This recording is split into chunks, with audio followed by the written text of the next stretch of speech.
हाँ जी,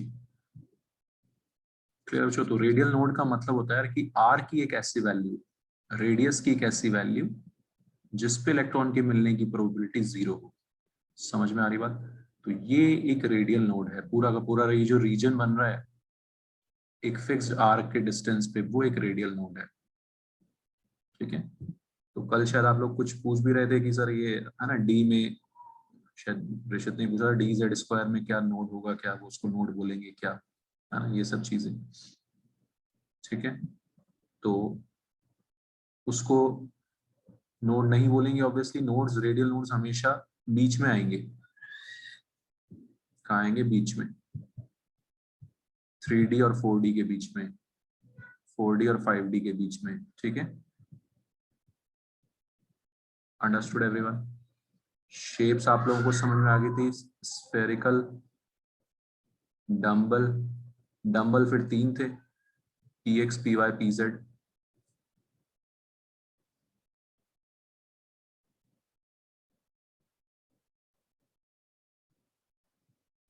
P X, P Y और P Z, है ना, डम्बल 3 आ गए थे। शेप समझ आ गई थी उसे सबको? ठीक, 3 पी आ गए थे, P X, P Y, P Z. उसके बाद 5 डी आ गए थे। डी कितने आ गए थे? 5। ऑलराइट, डी 5 आ गए थे। क्या क्या थे? D X square, Y square. Axis के जो अलोंग होते हैं उसको क्या लिखते हैं? याद रखना है आपको, स्कूल में बनाने के लिए आएगा, नाम लिखने के लिए आएगा, लिखोगे आप D X square, Y square. Axis के अलोंग एक होता है डी जेड स्क्वायर, उसकी शेप थोड़ी अलग सी थी।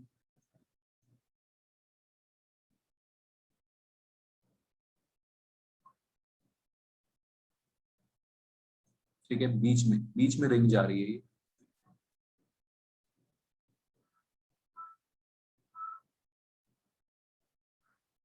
फिर डी एक्स वाई, एक्स और वाई एक्सिस के बीच में,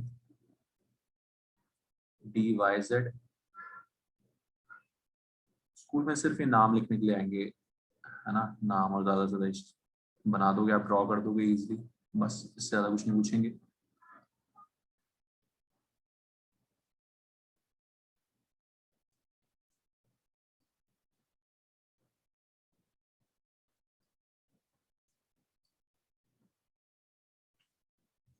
क्लियर बच्चों? ठीक, 5 d, 3 p, 1 s. Understood everyone? Radial nodes का formula n minus l minus 1, ये सब हमने लास्ट क्लास में देखा था, वो आपको अच्छे से याद हो गया होगा। सो रेडियल नोड्स का मतलब है आर की एक ऐसी वैल्यू, रेडियस से, डिस्टेंस की, न्यूक्लियस से एक ऐसी वैल्यू जिसपे इलेक्ट्रॉन के मिलने की प्रोबेबिलिटी क्या होती है? 0।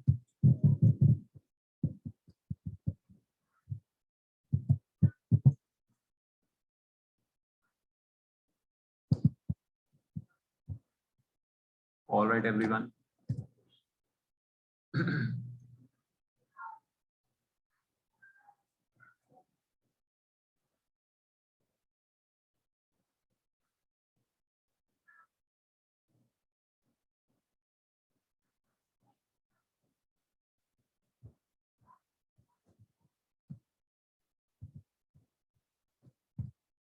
दूसरा होता है बच्चों एंगुलर नोड्स।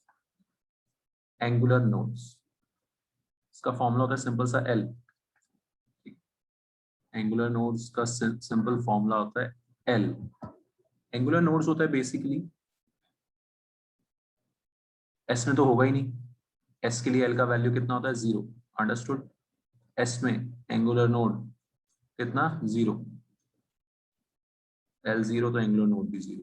तो इसमें पता ही नहीं चलेगा हमें क्या होता है एंगुलर नोड। एंगुलर नोड बच्चों पूरा एक प्लेन होता है, एक पूरा प्लेन जिसपे इलेक्ट्रॉन के मिलने की प्रोबेबिलिटी 0 होती है, पूरा का पूरा प्लेन।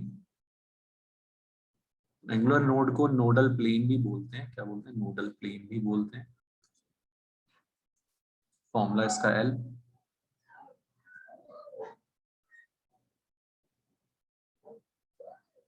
पी में, पी में एल इक्वल टू 1 मतलब एक एंगुलर नोड होगा। देखना बहुत इजीली आप सोच सकते हो। ये पी एक्स है, एक्स एक्सिस के अलॉन्ग है ना, तो बच्चों इमेजिन कर पाओगे सब लोग, वाई जेड प्लेन, यहाँ पे जो वाई जेड प्लेन जाएगा वाई एक्सिस के लॉन्ग है ना, मैं ऑब्वियसली नहीं दिखा पाऊंगा कि परपेंडिकुलर होगा यहाँ से।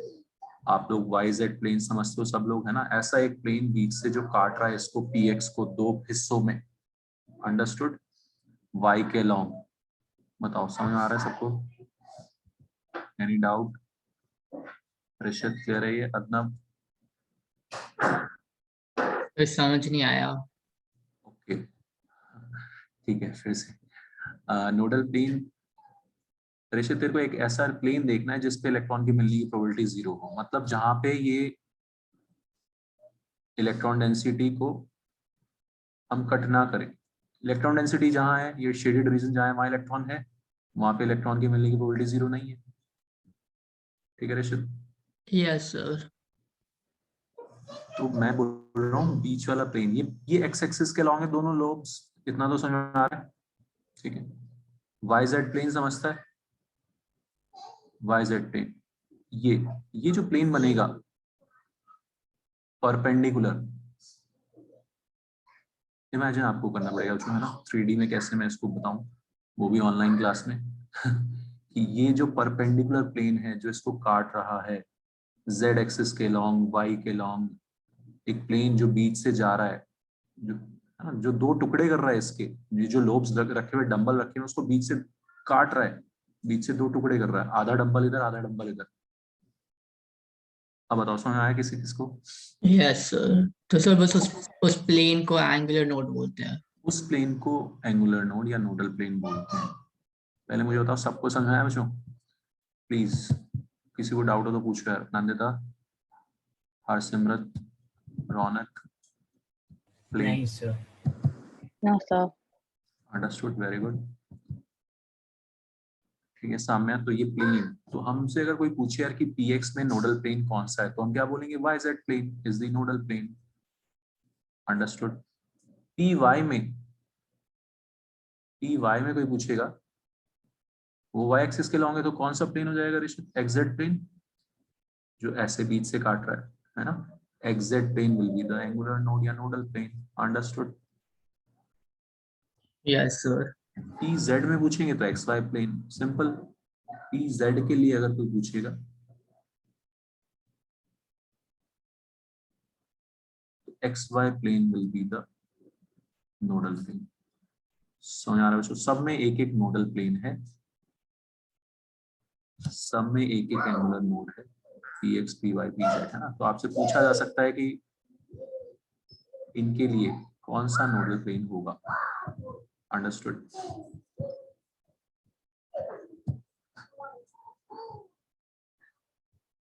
एंगुलर नोड का फॉर्मूला एल,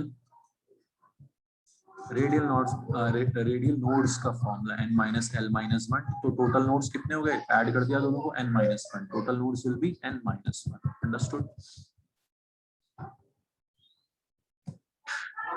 पहले सारे एंगुलर नोड्स बना लेते हैं डी के लिए भी।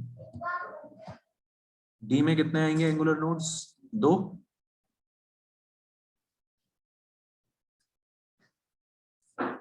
अंडरस्टूड, दो दो प्लेन आएंगे यहाँ।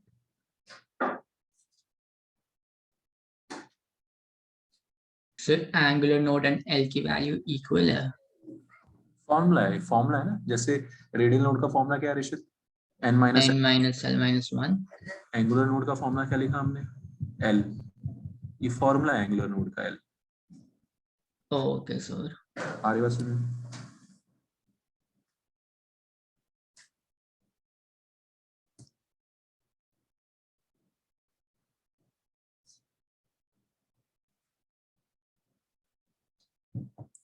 आज बहुत सारे बच्चे एक साथ बीमार पड़ गए, दो तीन के मैसेज तो आ गए, क्या हो गया?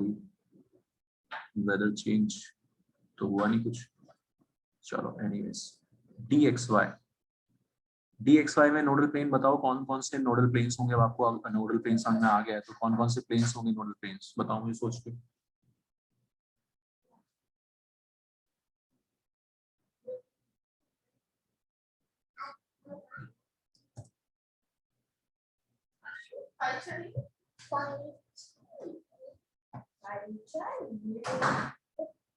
बताओ छो। YZ and XZ. Very good. XZ plane and YZ plane समझ आ रहा है बच्चों सबको? ठीक है। XZ प्लेन, ये X along with Z है ना, perpendicular to the screen, Y with Z perpendicular to the screen. ये दो दो नोडल प्लेन्स आ रहे हैं बच्चों। ठीक है, DXY में दो नोडल प्लेन्स होते हैं, XZ एंड YZ।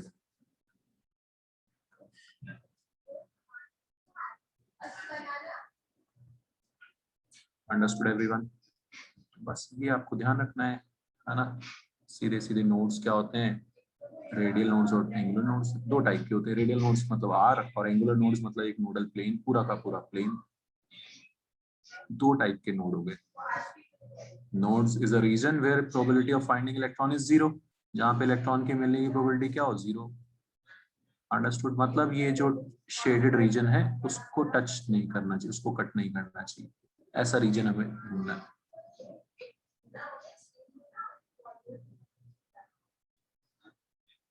DYZ अगर होगा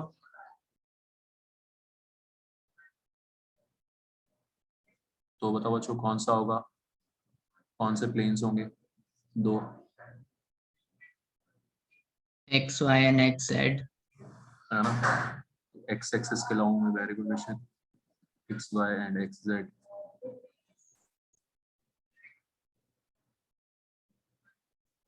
समझ में आ रहा है सबको? ठीक है। ठीक है सिया, एनी डाउट? श्रेया, श्रेया समझ में आ रही बात? Yes, sir.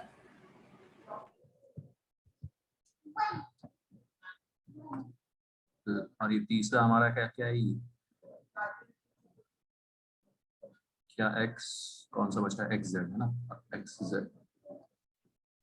इसके लिए कौन से हो जाएंगे बच्चों nodal planes? XYZY. XYZY simple.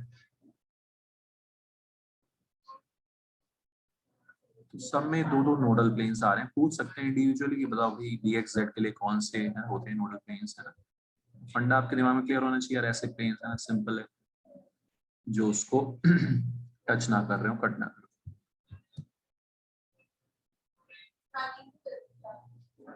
हो। ये एक्सेस यहाँ पे हो गई, लेकिन X स्क्वायर Y स्क्वायर के लिए क्या हो जाएगा? 45 डिग्री से बनेगा। वेरी गुड, सब पता है ऋषि तेरे को। यहाँ से इसको ऐसे कट करने वाली प्लेन्स होंगी बच्चों, 45 डिग्री पे जाएंगे, X एक्सिस और Y एक्सिस के बीच में 45 डिग्री पे प्लेन्स काट रहे होंगे। समझ में आ रहा है सबको? जब ये लोब्स खुद 45 डिग्री पे हैं तो एक्सिस नोडल प्लेन हो गई। अब ये जब लोब्स एक्सिस पे चले गए तो नोडल प्लेन्स 45 डिग्री पे चले जाएंगे। समझ में आ रही बात बच्चों? ठीक है।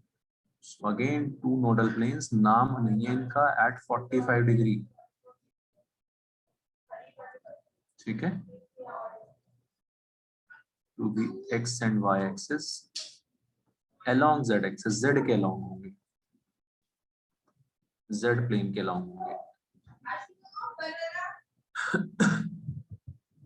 बताओ जो एनी डाउट? समझ में आती सबको ये सब बातें? ठीक है, Ananya any doubt? Planes, nodal planes, nodes are region where जहां पे इलेक्ट्रॉन के मिलने की प्रोबेबिलिटी जीरो हो, शून्य हो।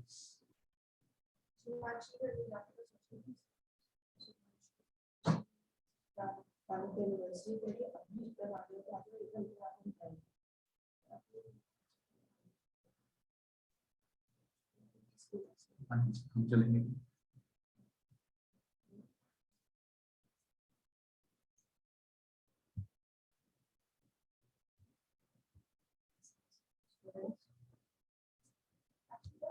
क्लियर है? Two nodal planes. ओके, अच्छा ये याद रखना है, बट ये एक्सेप्शन है इसमें, DZ स्क्वायर,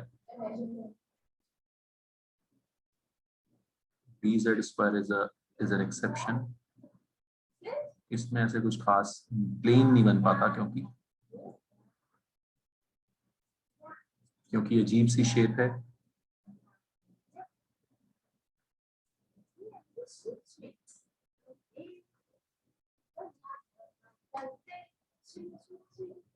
क्लियर है बच्चों? ठीक है, तो ये हो गया आपके सारे टाइप के nodes, angular nodes, radial nodes, alright. Formula angular nodes का L, रेडियल नोड्स का n-l-1। टोटल नोड्स हो गए। कोई टोटल नोड्स अगर आपसे पूछे तो simple radial nodes plus angular nodes. Sir सिर्फ dz स्क्वायर एक सिर्फ dz² क्या ऋषित, फिर से बोल। सिर्फ dz स्क्वायर एक एक्सेप्शन है या फिर और भी है? हाँ बस यही है हमें जो ध्यान रखना है, वो यही एक एक्सेप्शन है। ठीक है ऋषित, ऑलराइट। ये हो गया टोटल नोड्स का फॉर्मूला बच्चों। L is angular nodes, n-l-1 is radial nodes. Understood everyone? Okay.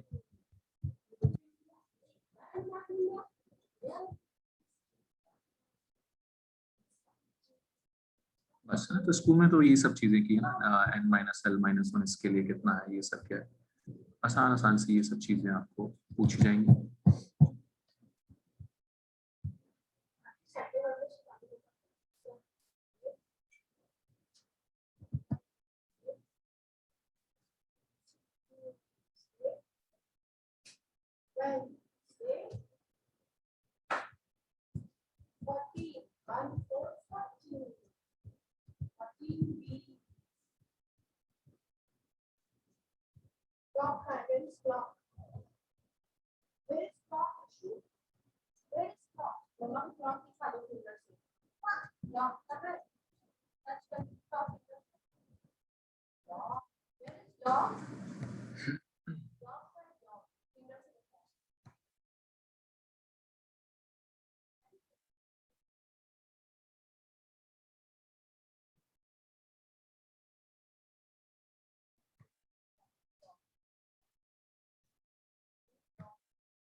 इसमें कुछ खास क्वेश्चन है नहीं, एनसीईआरटी में नहीं है कुछ खास क्वेश्चन इसके ऊपर बेस। ठीक है,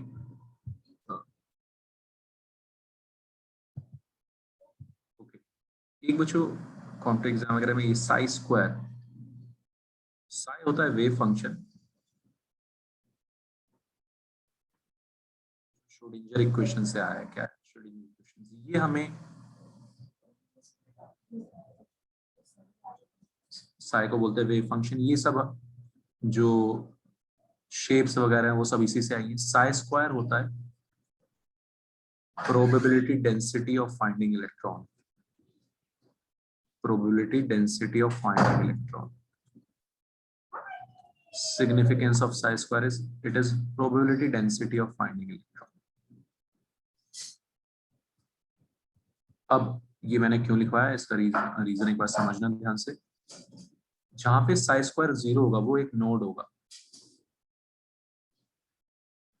नोड का मतलब क्या होता है, जहां पे इलेक्ट्रॉन के मिलने की प्रोबेबिलिटी क्या हो, 0। अंडरस्टूड? तो psi square is equal to 0 gives us a node. psi square equal to 0 हमें एक नोड देता है। तो psi square का r के साथ जो ग्राफ होगा वो आपको रेडियल नोड्स देगा। क्या देगा? Radial nodes. फॉर एग्जांपल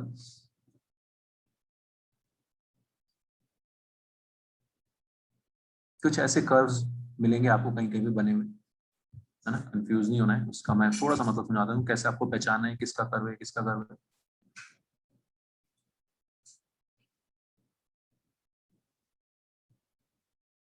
ऐसे ये आपको बच्चों कहीं कहीं पे कर्व्स मिलेंगे बने हुए, ठीक है।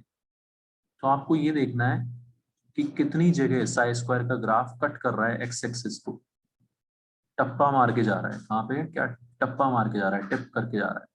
ये वैल्यू आपको एक नोड देगा। इट इज अ नोड, क्योंकि यहाँ पे साई स्क्वायर क्या है, 0 है। तो अगर आपको पहचानना होगा ये किसका ग्राफ है ना, तो 2p और 3p अगर आपको ऑप्शंस दिए हो, 3p के लिए रेडियल नोड्स कितने होते हैं, n-l-1, 1 रेडियल नोड। तो ये वाला ग्राफ बच्चों 3p का है, क्योंकि इसमें एक रेडियल नोड दिख रहा है साफ साफ। यहाँ पे एक भी रेडियल नोड नहीं दिख रहा, न्यूक्लियस को काउंट नहीं करते। R इक्वल टू 0 का मतलब क्या होता है, न्यूक्लियस, उसको काउंट नहीं करते नोड्स में। अंडरस्टूड? इस टाइप के क्वेश्चंस कहीं पे आपको मिलेंगे कॉम्पिटिटिव एग्जाम वगैरह के में, तो आपको ये समझ आना चाहिए कि जहाँ पे ये कट कर रहा है एक्स एक्सिस को, जहाँ पे टिप मार रहा है, वो एक नोड है। Understood everyone? Psi square equals to 0 एक नोड के लिए होता है। फिर से बोल ऋषित एक बार। Psi square equals to 0 radial nodes के लिए होता है। एक साइड, अब थोड़ा सा मैथ्स है, साई स्क्वायर का ग्राफ तेरा आर के साथ है ना?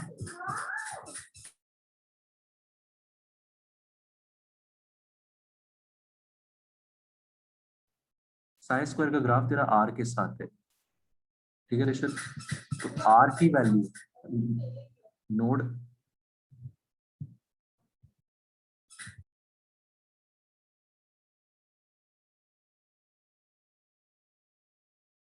सबकी वॉइस कट ऑफ हो रही है।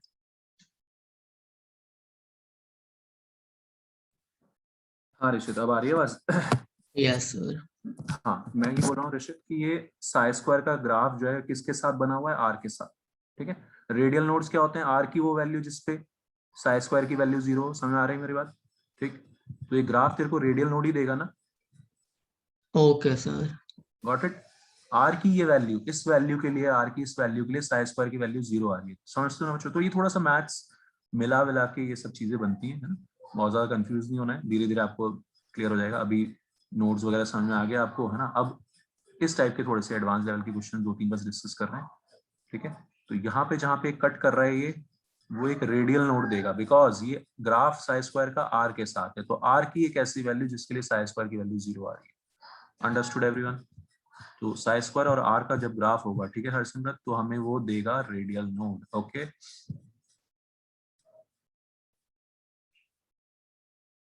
तो ऐसा कोई ग्राफ बना होगा आपके सामने,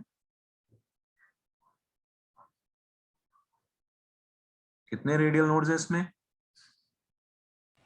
3। 3 रेडियल नोड्स है, 3 जगह टप्पे मार रहा है, 1 2 3, 3 जगह ये एक्स एक्सिस पे टप्पे मार रहा है, 3 रेडियल नोड्स। क्लियर है बच्चों? ठीक, तो ये 5p का ग्राफ हो सकता है, बिकॉज 5p में n minus l minus 1 will be equal to 3 radial nodes. समझ में आ रही बात? इस टाइप के 2-3 क्वेश्चंस आपको मिलेंगे तो आप निपटा दोगे, ठीक है? सबको समझ में आ रही बात? रेडियल नोड्स क्लियर हो गया सबको, एंगुलर नोड्स क्लियर हो गया, क्या होते हैं, कितने कितने होते हैं nodal planes, angular nodes are nodal planes, कौन कौन से होते हैं, ये सब बताओ छो, ठीक है? ये सब थोड़ा सा ट्रिकी पार्ट है यहाँ का, अच्छे से आपको इलेक्ट्रॉनिक कॉन्फ़िगरेशन निकालना, ये सब ध्यान रखना है।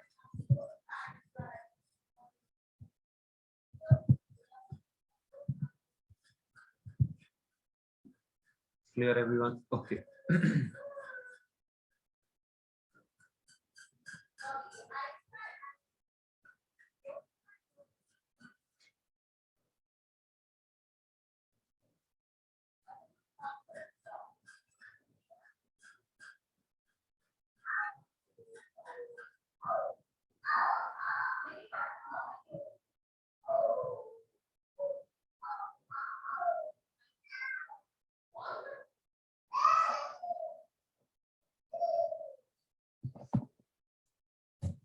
ठीक है बच्चों, तो और कुछ इस चैप्टर में बताने लायक?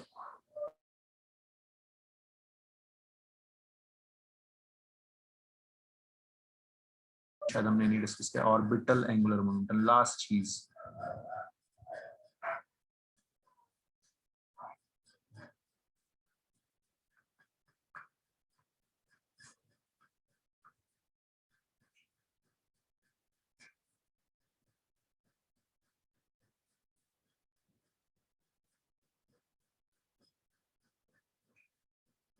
ठीक है,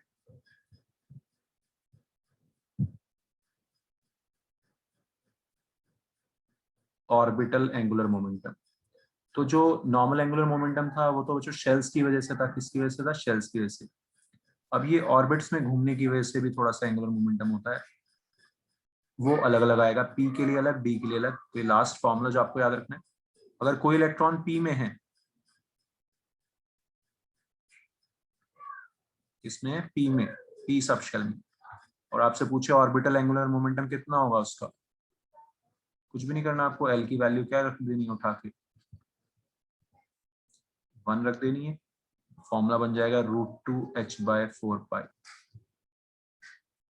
लास्ट फॉर्मूला जो आपको ध्यान रखना है इस चैप्टर में, ऑर्बिटल एंगुलर मोमेंटम का। शेल्स में मूवमेंट की वजह से था नॉर्मल एंगुलर मोमेंटम, वो था बोर के हिसाब से nh/2 है ना, mvr = nh/2। Orbital angular momentum है सब शेल्स में मूवमेंट की वजह से, किसमें, सब शेल्स में मूवमेंट की वजह से। वो अलग अलग सब शेल के लिए अलग अलग आएगा, डी सब शेल के लिए अलग,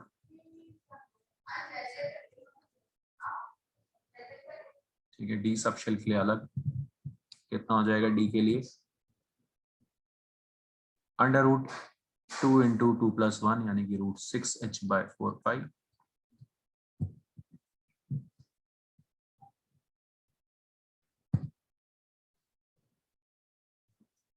और एफ सब शेल के लिए आपको याद हो गया कि L3 होता है 3 × 4 √12h/4π।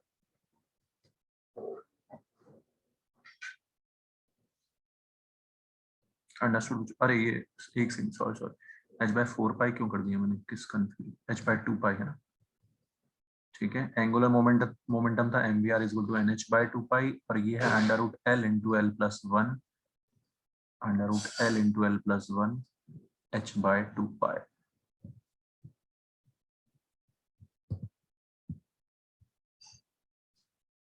ठीक है, so this concludes our chapter, very big chapter, atomic structure, very important chapter। Sir हाँ ऋषित, सर हम वो सॉमरफील्ड नहीं करेंगे? समरफील्ड एक्सटेंशन उसकी, वो तो यार हमारे उसमें नहीं है, सिलेबस में नहीं है, बता दूंगा तेरे को, है ना, पढ़ना हो तो है नहीं, मतलब सिलेबस में नहीं है समरफील्ड एक्सटेंशन थ्योरी, तो है ना। सर स्कूल में कराया था, समझ नहीं आया। कराया था तेरे को स्कूल में, अरे बाप रे, बहुत पढ़ा रहे तुम्हें स्कूल में, ठीक है। समरफील्ड एक्सटेंशन थ्योरी, ओके, थोड़ा सा तेरे को मैं हिंट देता हूँ समरफील्ड एक्सटेंशन थ्योरी का, है ना।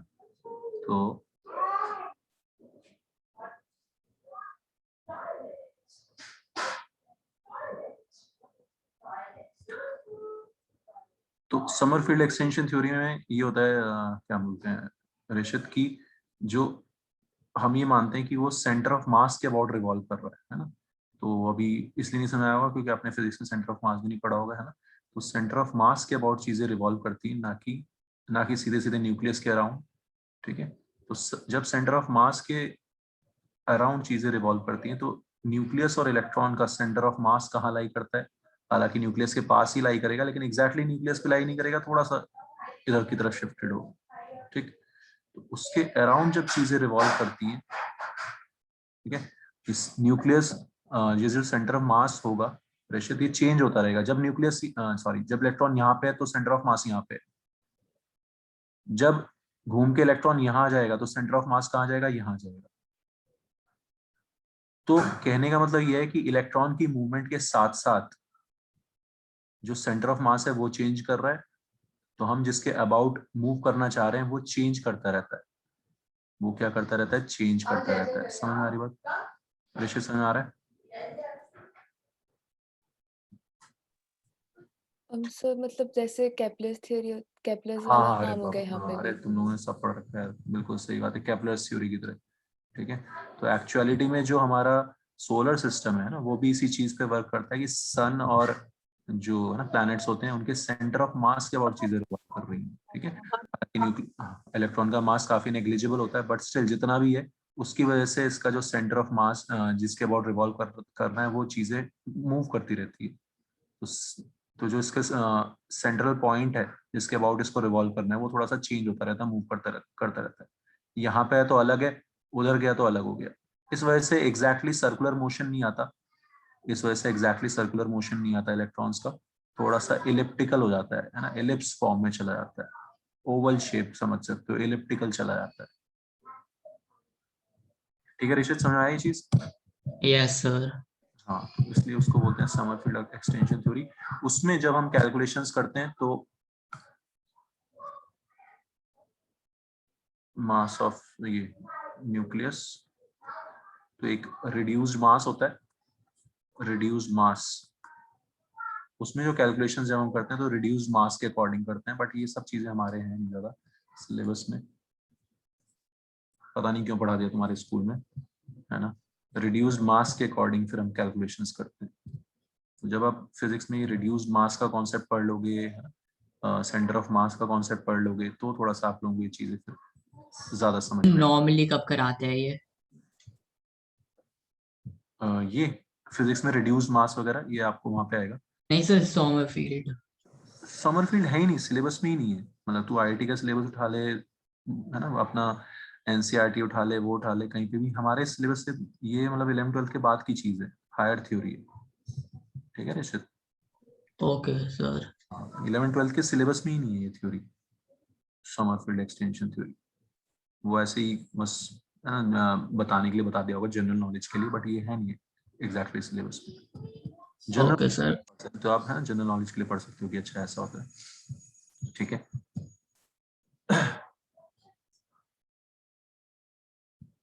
सोचो ये हमारा बड़ा सा चैप्टर हुआ है खत्म। अब इसमें आपको बहुत सारा जो क्या काम करना है, क्वेश्चंस करने हैं, है ना। मैंने टेस्ट भी एक अपलोड किया है साइट पे, आप लोगों ने देख लिया होगा, जब भी मन करे अटेम्प्ट कर लो उसको। किसी को है, उसकी डेट मैंने संडे तक की रखी है। तो छोटे छोटे टेस्ट करते रहो बच्चों, तभी ये चीजें याद रहेंगी। ये बहुत वास्ट सिलेबस है, मतलब बहुत वास्ट चैप्टर है, आप लोगों ने देख ही लिया। एक बार मैं इसको क्विकली रिवाइज करा रहा हूँ, हमने क्या क्या चैप्टर में इस चैप्टर में देखा है, बस और कुछ नहीं करेंगे हम आज ज्यादा। ठीक है, तो इस चैप्टर में हमने क्या क्या देखा है। सबसे पहले E is equal to H nu वगैरह देखा था, है ना। क्या बोलते थे इसको, वो क्वांटम थ्योरी है ना, क्वांटम थ्योरी थी मैक्स प्लैंक की। ठीक है, फोटॉन्स की energy is equal to H C by lambda. फिर हमने सबसे पहले ये एनर्जी ऑफ फोटोन फ्रीक्वेंसी से, वेवलेंथ से, उसके बाद हमने इसमें क्या फोटो इलेक्ट्रिक इफेक्ट देखा था। फोटो इलेक्ट्रिक इफेक्ट देखा था कि भाई कोई फोटोन आता है, ठीक है, तो फोटोन आने से इलेक्ट्रॉन बाहर निकलता है। फोटोन जब मेटल की सरफेस पे पड़ता है, लाइट जब पड़ती है, तो वहां से इलेक्ट्रॉन्स बाहर निकलते हैं, इलेक्ट्रॉन्स आर रिलीज्ड। उनकी काइनेटिक एनर्जी किसके इक्वल होती है, energy of one photon minus work function. Work function क्या होता था, minimum energy required to pull out electron, minimum energy required to pull out electron. ये तीन तीन फॉर्म थी इस इक्वेशन की फोटो इलेक्ट्रिक इफेक्ट में। ठीक, उसके बाद फिर आगे थे बच्चों हम बोर्स थ्योरी पे। बोर्स थ्योरी में फॉर्मूलाज थे, बोर में क्या कैलकुलेशंस थी कि एक न्यूक्लियस है और एक इलेक्ट्रॉन है, दो फोर्सेस उसने इक्वल कर दी थी, इलेक्ट्रोस्टैटिक फोर्स ऑफ अट्रैक्शन और उस पे सेंट्रीफ्यूगल फोर्स बाहर की तरफ सर्कुलर मोशन की वजह से। ठीक है, उन दोनों को यूज करते हुए हमारे कुछ फॉर्मूलाज आए थे बोर की थ्योरी के। 0.529 m square by z angstrom, speed आया था 2.18 into 10 की power 6 z by n metre per second. Energy आया था nth ऑर्बिट में -13.6 z square by n square electron volt.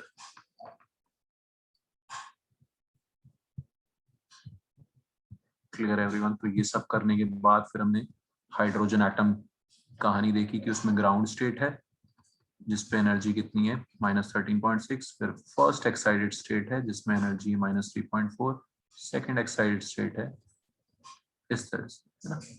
फिर यहाँ से जो हमने पढ़ा स्पेक्ट्रम नाम की चीज, है ना, कि इलेक्ट्रॉन एक्साइट होता है, नीचे से ऊपर जाता है, इलेक्ट्रॉन एनर्जी एब्जॉर्ब करके, फोटॉन्स एब्जॉर्ब करके, और ऊपर से नीचे आता है तो भी फोटॉन्स रिलीज करता है। ठीक है, absorption spectrum, emission spectrum. Emission spectrum को हाइड्रोजन स्पेक्ट्रम मेनली हम पढ़ते हैं, जिसमें लाइमन सीरीज, बामर सीरीज, ये सब पढ़ा हमने। किसी भी ट्रांजिशन के लिए फॉर्मूला पढ़ा हमने 1/λ, किसी भी ट्रांजिशन में क्या वेवलेंथ रिलीज होगी, ये फॉर्मूला आया था रिडबर्ग का, रिडबर्ग्स कांस्टेंट के साथ। बहुत सारी चीजें अच्छे से रिवाइज करो, कुछ क्वेश्चंस। ठीक है, तो बोर की थ्योरी ने एक्सप्लेन कर दिया था hydrogen spectrum, Lyman बामर series, Paschen series, उसको क्लियरली एक्सप्लेन कर दिया था बोर की, लाइमन बामर पास्चन। इसको एक्सप्लेन कर दिया था बोर की थ्योरी ने, लेकिन फिर भी उसमें काफी सारी कमियां थी, ना तो वो है ना डी ब्रोगली डुअल नेचर के अकॉर्डिंग थी, ना हाइजेनबर्ग अनसर्टेनिटी को फॉलो कर रही थी, है ना। और स्प्लिटिंग, अच्छा स्प्लिटिंग का रीजन मैंने भी नहीं बताया आपको, वो भी डिस्कस कर लेते हैं। स्प्लिटिंग ऑफ लाइंस, जीमन इफेक्ट और स्टार्क इफेक्ट, है ना। Splitting of lines in presence of magnetic field बोलते हैं जीमन effect, in presence of electric field क्या बोलते हैं, स्टार्क इफेक्ट। क्लियर है बच्चों? उसको एक्सप्लेन नहीं कर पा रही थी बोर की थ्योरी ना, तो फिर हमने वो de Broglie dual nature concept, lambda is equal to h by mv या फिर h/√2 मास काइनेटिक एनर्जी पढ़ा। हाइजेनबर्ग का अनसर्टेनिटी प्रिंसिपल पढ़ा। इतनी ज्यादा फर्जी चीजें हमने यहाँ पे पढ़ी है इस चैप्टर में, बहुत ज्यादा बड़ी बड़ी। Delta x into M delta V greater than equal to h/4π। उसके बाद जाके फिर हम अपने मेन लास्ट मिशन पे पहुंचे थे, quantum numbers, NL ML MS कैसे भरते हैं वो देखा, मॉडल देखा कि फर्स्ट शेल में एक सब शेल, दूसरे में 2, तीसरे में 3, है ना। फिर उनको भरना सीखा बच्चों। Aufbau principle, Hund's rule of maximum multiplicity, बहुत बड़ा चैप्टर है, बहुत इंपॉर्टेंट, वेरी इंपॉर्टेंट। मैंने बताया था आपको पहले भी, फिजिक्स में भी आएगा, मॉडर्न फिजिक्स 12th क्लास में आएगा। So one of the most scoring, मतलब जिसका ज्यादा वेटेज रहता है वैसे चैप्टर है। और फिर बहुत सारे NL ML के फॉर्मूलाज, है ना, ये फिर नोट्स देखे, नोट्स क्या होते हैं, ऑर्बिटल्स क्या होते हैं, शेप्स क्या होती हैं, सब शेल्स ऑर्बिटल्स की, ये सब देखा। तो प्लीज इसको रिवाइज करो 2-3 बार, है ना। फर्स्ट और सेकंड के चैप्टर के बाद चीजें अब थोड़ी सी आसान हो जाएंगी। केमिस्ट्री में थर्ड और fourth chapter are easy and theoretical, ठीक है, इजी और थ्योरेटिकल चैप्टर्स आ जाएंगे थर्ड फोर्थ फिफ्थ तक। ऑलराइट, हाँ, तो यहाँ पे वो डिस्कस कर लेते हैं कि स्प्लिटिंग क्यों होती है, जीमन इफेक्ट और स्टार्क इफेक्ट का रीजन क्या होता है। जब हम मैग्नेटिक फील्ड या इलेक्ट्रिक फील्ड अप्लाई करते हैं तो ये स्प्लिट कर जाते हैं, इनकी एनर्जी भी इक्वल नहीं रहती, px py pz। अब हम यार कभी कोई इलेक्ट्रिक फील्ड या मैग्नेटिक फील्ड लगाएंगे तो एक डायरेक्शन में लगाएंगे ना, या तो x एक्सिस के लॉन्ग लगाएंगे या y एक्सिस के लॉन्ग लगाएंगे, z एक्सिस के लॉन्ग लगाएंगे। समझ आ रही बात? तो होगा क्या, इनकी एनर्जी भी ऊपर नीचे हो जाएगी। जो z एक्सिस के लॉन्ग होगा उसके लॉन्ग लगाया तो उसकी एनर्जी ज्यादा हो जाएगी, बाकियों की एनर्जी कम हो जाएगी। समझ आ रहा है? तो ये भी आपस में ब्रेक हो जाएंगे, ये भी फर्दर क्या हो जाएंगे, ब्रेक हो जाएंगे, ठीक है। तो ये थ्योरी बोलती है कि जब हम इलेक्ट्रिक फील्ड या मैग्नेटिक फील्ड लगाएंगे, बच्चों बताओ समझ आ रही बात, तो इन डब्बों की ऑर्बिटल्स की एनर्जी भी सेम नहीं रहेगी, डीजनरेट नहीं रहेंगे, they will not be degenerate anymore. Understood? They will not be degenerate anymore, ठीक है। तो ऑन अप्लाइंग, ये रीजन होता है स्प्लिटिंग ऑफ लाइंस का, ऑन अप्लाइंग इलेक्ट्रिक फील्ड और मैग्नेटिक फील्ड में आएगा कि क्या रीजन होता है स्प्लिटिंग का, तो हम ये बताएंगे। The orbitals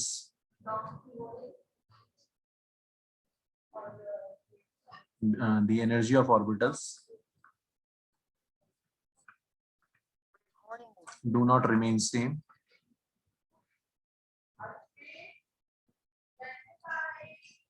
and differ with each other। आपस में डिफरेंस आ जाता है इनकी एनर्जी में। जैसे एनर्जी में डिफरेंस आएगा, आपको पता है और ज्यादा एनर्जी और ज्यादा लाइंस निकलने लगेंगी, और ज्यादा लाइंस निकलने लगेंगी।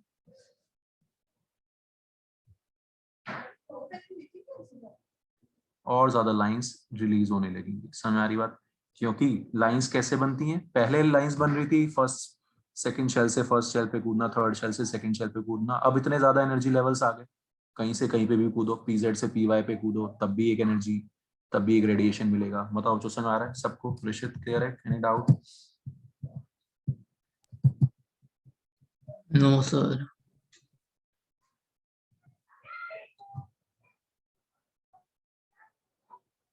बात समझ आ गई सबको? अर्नब, अनुराग, यस सर। अनन्या, ये चीज ठीक है।